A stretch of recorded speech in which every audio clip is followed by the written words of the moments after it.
Give me 5 days to mend my broken heart. I just need 5 days to untangle myself from you. So here it goes. On the first day, I would go back to the place where we first met. I would sit on the bench where we first held hands. I would close my eyes to revisit the sensation I felt when I was with you. I would remember that first smile, that first laughter, that first delight, every single thing we had.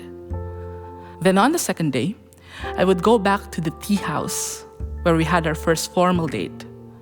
I would remember the joy of that sip with you, the laughter in my soul that I finally found you, and the warmth you brought to the core of my being. On the third day, maybe, I would go back to the bridge where we had our first major fight.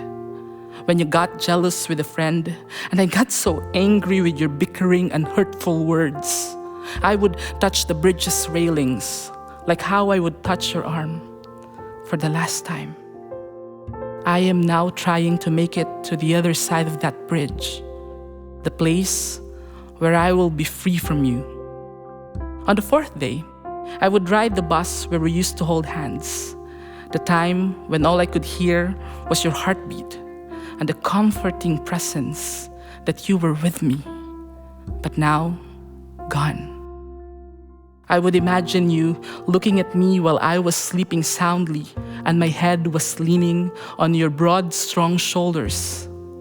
I have to accept now that I have already lost you. Finally, on that fifth day, that last day, I would watch a movie in our favorite cinema.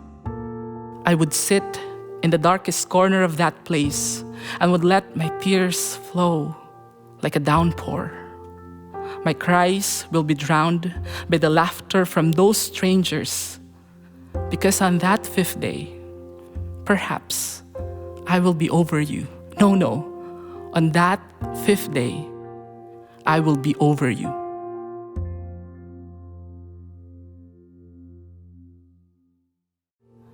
I would remember the joy of that sip with you, the laughter in my soul that I finally found you, and the warmth you brought to the core of my being. On the third day, maybe, I would go back to the bridge where we had our first major fight. When you got jealous with a friend,